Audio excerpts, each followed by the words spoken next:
மனநிலை சரியில்லாத ஹீரோ. எங்கே போனாலும் வன்முறை, எங்கே போனாலும் பிரச்சனை, எங்கே போனாலும் அவமானம், இது மட்டும்தான் இருந்துகிட்ருக்கு. அவனோட ஒய்ஃப் தான் ஹீரோயின். அவங்க எங்கே போனாலும் அவனை பாதுகாக்கிறதும் அவனால் அவமானப்படுறதும் மட்டுமே வேலையாக வச்சிட்ருக்காங்க. ஒரு சமயத்தில் உச்சகட்டமாக அவமானம், வன்முறை எல்லாமே பண்ணிவிட்டு அவன் பாட்டு எங்கேயோ போயிடுறான். இவளால் தாங்கவே முடியல. ஒரு காருக்குள்ளே உட்காந்து உடஞ்சி போய் அழுதுகிட்டு இருக்கான். அந்த சமயத்தில் ஹீரோவோட ஃப்ரெண்டு வர்றான், பக்கத்தில் உட்காடுறான். ஆறுதலாக பேசிக்கிட்டே அப்ரோச் பண்ண ஆரம்பிக்கிறான்.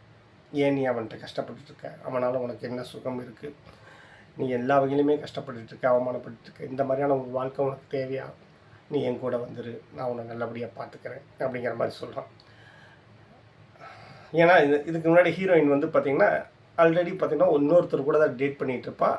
அவனை பிடிக்குது பிடிக்கல அப்படிங்கிறத தாண்டி அவனை பிடிக்குமா இல்லையா அப்படிங்கிறத செக் பண்ணுறக்காக டேட் பண்ணிட்டு இருக்கக்கூடிய மாடர்ன் யுவதி தான் அந்த பொண்ணு.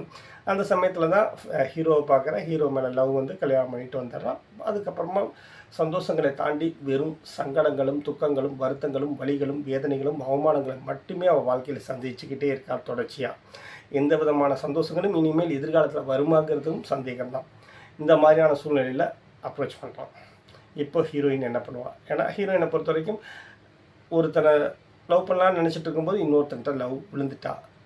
ஸோ இவன்ட்டு இனிமேல் எந்த விதமான சந்தோஷங்களும் கிடைக்காது அப்படிங்கிற பட்சத்தில் இன்னொருத்தனுடைய வாழ்க்கைக்குள்ளே போவாளா, இன்னொரு வாழ்க்கைக்குள்ளே போவாளா அப்படிங்கிறது தான் அந்த சீனாக எழுதியிருப்பார் செல்வராகவன். வணக்கங்க. நான் சொல்லும் போதே உங்களுக்கு இந்த படம் தெரிஞ்சிருக்கும். மயக்கம் என்ன. எனக்கு மனசுக்கு நெருக்கமான படங்களில் ரொம்ப முக்கியமான படம் மயக்கம் என்ன. அதுவும் இந்த ஒரு காட்சிக்காகவே இந்த படத்தை நம்ம கொண்டாடலாம். படம் ஓடுது ஓடலை அப்படிங்கிறத பற்றிலாம் கவலை இல்லைங்க. சினிமாவாக நான் கொண்டாடிட்டே தான் இருப்பேன் அப்படிங்கிறதுல எந்த விதமான மாற்றமும் கிடையாது. அந்த சீனை அவள் அப்படியே முறைப்பான். ஏன்னா அவனை லவ் பண்ணிட்டு வந்திருக்கோம். லவ் அப்படிங்கிறது வெறுமன ரொமான்ஸ் கிடையாது, வெறுமன சந்தோஷம் கிடையாது, வெறுமன ஊர் சுற்றுறது கிடையாது, வெறுமன படுக்கையறை கிடையாது. அவன் கஷ்டத்தில் இருக்கான், அவன் பிரச்சனையில் இருக்கான், அவன் தவறுகளே செய்யட்டும், ஆனாலும் நான் அவன் கூட இருப்பேன் அப்படிங்கிறது தான் அந்த பொண்ணு சொல்லும்.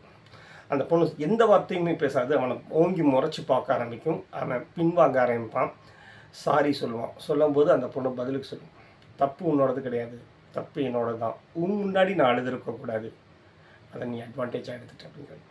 ஒரு பொண்ணு ஒரு காதலுக்குள்ளே வந்துட்டா அந்த காதலுக்கு எவ்வளோ உண்மையாக இருக்கா அப்படிங்கிறது தான் அந்த படம் வந்து சொல்லியிருக்கும். செல்வராகவன் அவ்வளோ அழகாக சொல்லியிருப்பார்.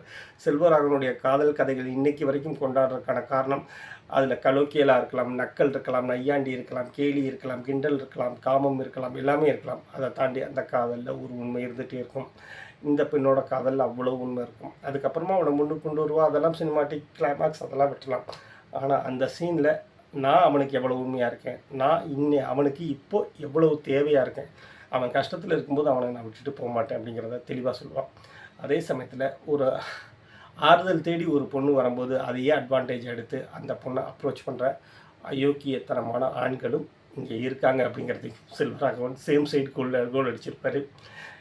இருந்தாலும் மயக்கம் என்ன மனசுக்கு நெருக்கமான படம் தான். இந்த படம் உங்களுக்கு பிடிக்குமா? பார்த்துருக்கீங்களா? இந்த படத்தோட பாடல்கள் உங்களுக்கு எவ்வளவு பிடிக்கும்? இதை பற்றி உங்களுக்கு பிடிச்சிருந்தாலும் நீங்கள் கமெண்டில் சொல்லுங்கள். நான் காத்திருக்கேன் உங்களுக்காக. நன்றி.